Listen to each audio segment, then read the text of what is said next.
This week on News 30, more news on OSU's homecoming tragedy. And security concerns for a nationwide college entrance exam. Stay tuned.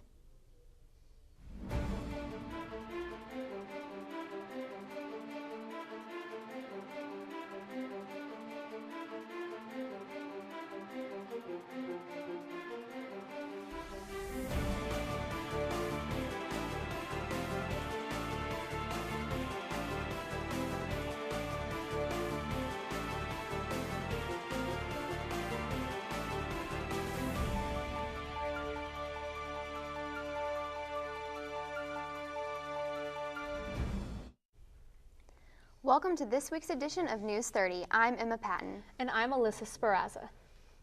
Just an hour ago, an earthquake originating in Luther and felt throughout the Oklahoma City area and Shawnee registered at 4.0. Twitter user @SBBUtterwood tweeted at us, "I felt a large thud. Then 3 seconds later, I felt another large thud of equal strength, each one lasting close to 2 seconds. As of right now, no damage has been reported." Alabama Governor Robert Bentley has come under investigation after recordings of a sexually explicit conversation surfaced between himself and one of his former aides, Rebecca Mason. Alabama legislators have said that articles of impeachment will be introduced against him. Bentley has apologized and maintains he did nothing illegal. He has said several times he won't resign. News 30 will keep you updated on any developments. Many Oklahomans remember the tragedy that occurred at the OSU homecoming parade last year.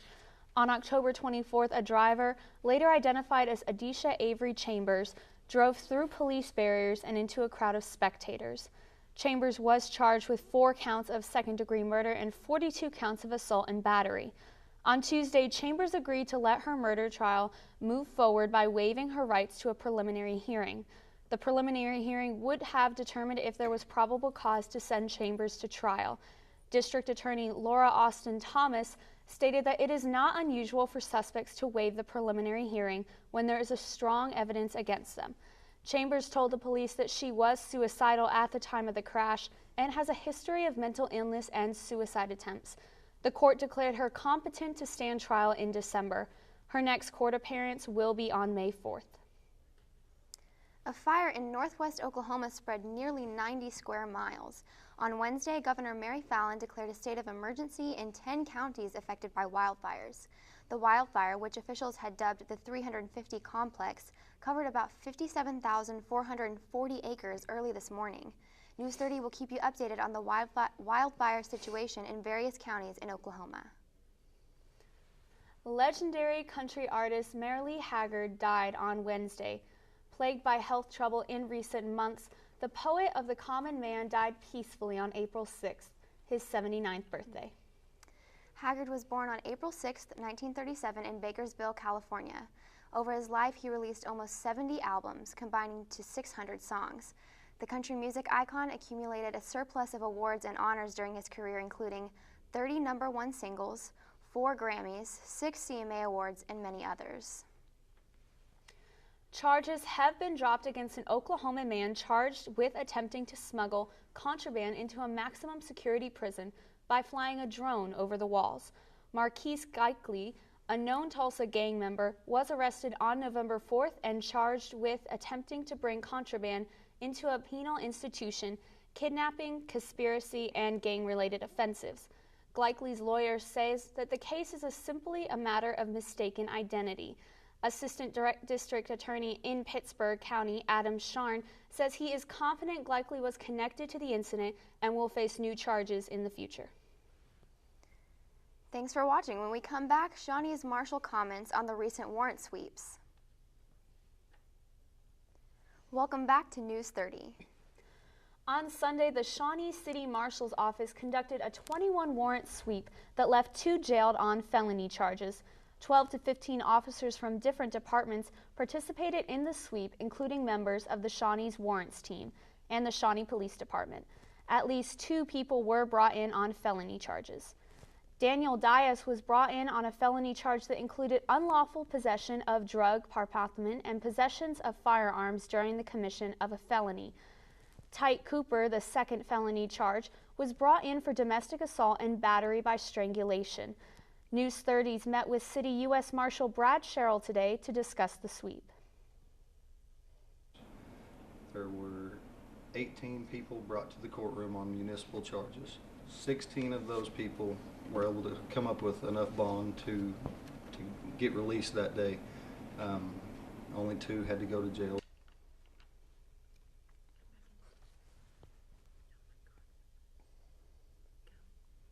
The City Marshal's Office would like everyone to know that they do take outstanding warrants very seriously and are advising anyone that thinks they have a warrant to contact the Count Clerk's office at 405-878-1620. Recently, the College Board found that many students in Asia are cheating on SATs. Apparently, many test preparation schools in Asia have actual copies of the SAT tests. One college sophomore from China explained how he used an answer key from his test prep class to memorize answers. The student scored a perfect 800 on the reading portion of the exam. In addition to using answer keys for study materials, students can often access exam questions that are circulating on the internet. About 1/3 of foreign students trying to get American degrees are from China, the place where the most security breaches have occurred. These new findings about the security breaches may contribute to a lack of trust in international test scores. Tonight at Oklahoma Baptist University, a documentary entitled An Unreal Dream, the Michael Morton Story, is being screened in Rayleigh Chapel. The documentary follows the famous case about a man who was wrongfully convicted of murdering his wife. The attorney who fought during the case, John Rayleigh, will be answering questions about the documentary starting at 7:30 tonight in Rayleigh Chapel's Potter Auditorium. A town in Oklahoma is reacting to the new state bill, which will force school consolidation. The North Rock Creek Board of Education voted unanimously to become an independent school district. This would mean opening a new high school for residents who currently attend classes in either Shawnee or Meeker. If approved, North Rock Creek would add 1 class per year for 4 years, starting with freshmen. The decision is ultimately up to the State Board of Education, which is scheduled to meet again May 26th. 48 school districts have sued the state of Oklahoma. The districts, which include Oklahoma City Public Schools, say that over a 22-year period, the state miscalculated the amount of aid the districts receive. The school districts have asked the Oklahoma Supreme Court to collect overpayments and redistribute them properly. It is estimated that over $15 million were wrongly distributed during the 2013-2014 year alone. And after the break, a new piece of art is coming to Shawnee. Stay tuned. Welcome back to News 30. Oklahoma Baptist University is preparing to place an art project on the corner of Kickapoo and MacArthur. The piece will include a new sign and 3 life-size statues of bison. The statues will be sculpted by artist Bill Secunda. Additionally, the OBU hedge that has sat on the corner in the past will be removed to make way for the art project. No completion date has been released. The Shawnee Library will be hosting Teen Tech Tuesday next week on April 12th. Boys and girls from 6th to 12th grade can come to the library and explore science, technology, math, and engineering projects from using Play-Doh as a keyboard to screen printing. This event is free, and if you miss out this time, the library hosts Teen Tech Tuesday, the 2nd Tuesday of every month. And the BIBLE could become the book for Tennessee. Last Monday, Tennessee state senators approved a bill to make the Bible their official state book. Approved by a 19-8 vote, the bill has created quite a controversy among state legislature members. Senator Steve Sutherland, who sponsored the bill, said that the Bible is important to the state because of Tennessee's multi-million-dollar Bible printing industry and Tennessee history. However, senators argued that the bill would put Christianity above other religions and even degrade the holy book. The bill has moved on to Governor Bill Haslam's office, to be signed or vetoed. News 30 will keep you updated.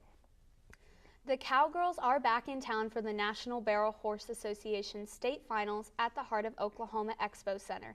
The finals started today and will run until Sunday morning. Eric Bowersfield, voice of Admiral Akbar in the original Star Wars trilogy, died of natural causes at the age of 93 at his home in Berkeley, California. Bowersfield was best known in the Star Wars trilogy for his famous line, "It's a trap," in Return of the Jedi. Cool Waters Productions, which represented Bowersfield, paid tribute saying, "Eric will be deeply missed by his family here at Cool Waters, and our thoughts and prayers are with his family and his friends." And after the break, Jason Berger has this week's sports. Welcome back to News 30. Here's Jason Berger with this week's sports. All right, thank you, Alyssa. Well, the Great American Conference has honored OBU women's tennis slugger Olivia Charvet this week after her dominant start to the spring season. Charvet has been named Women's Tennis Player of the Week and is currently on a 10-match win streak in the singles category. She has also won 36 of her last 39 games in singles matches, which were all straight-set victories. Charvet and the Lady Bison tennis team will take on Harding University here in Shawnee this Saturday at 11 a.m. And in baseball news, the OBU baseball team has been hard at work the last few weeks, putting up a 28-11 record so far this spring, but unfortunately took a loss to Southwestern Christian University 8-9 this last Tuesday. Starting pitcher Blake Whitehead took his third loss of the year after being pulled in the first inning, while his reliever, Chad Bennett, wasn't able to fend off the Eagles' offense. The Bison didn't have a bad day at the plate as designated hitter Felipe Gonzalez went 3 for 5, including a 3-run home run in the 7th inning. First baseman Brandon Cuddy was also able to go 2 for 3 with a double and a triple. The Bison look to turn around their 2-loss streak on Friday when they face Southeastern Oklahoma State. The University of Oklahoma's own Buddy Hield has won the 2016 Naismith Player of the Year award. The award is given to each year to college basketball's best player. This last Sooner to win the award was Blake Griffin in 2009. Hield had an impressive season as he averaged 25 points per game and made 50% of his shots. Hield led the Sooners deep into the NCAA Final Four before losing to eventual champion Villanova. Sooners coach Lon Kruger will be looking to replace the senior guard as he moves on to the NBA. Buddy Hield's legacy will forever be remembered at the University of Oklahoma. And with the Major League Baseball regular season underway, the AAA Oklahoma City Dodgers begin their season tonight in Nashville. The Dodgers Media Day took place this last Tuesday, and News 30 was able to send a crew down to Chickasaw Bricktown Ballpark to check out the Dodgers organization before they hit the road to kick off the 2016 season. Here's a News 30 inside look at the Oklahoma City Dodgers from the ballpark. During the Dodgers Media Day, the players were hard at work for the upcoming regular season. You look at the roster, we have a lot of depth. We have a lot of guys that I feel like are going to provide innings and quality ABs at the big league level at some point this year.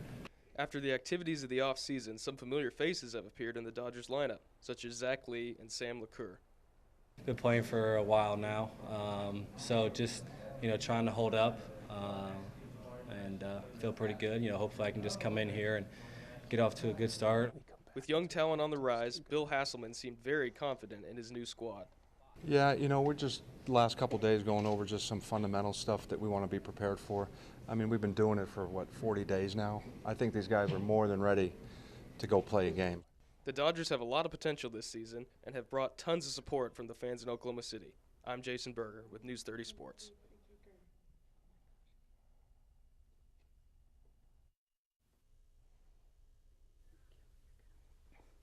Thanks, Jason. Everyone needs a hug now and then, even a furry little wombat. This 8-month-old little guy was rescued in December after his mother was hit by a car. Now the Australia Tourism Board is holding a competition online, 25-word essay competition, to see who wants to cuddle with their furry friend the most. The essay must explain why you would be the best cuddler. Only Australian residents are allowed to enter. And that's all we have for news for you this week, but you can stay informed during the week by following us on Facebook and at Twitter at Shawnee News 30. Thanks for watching News 30. We'll see you next week.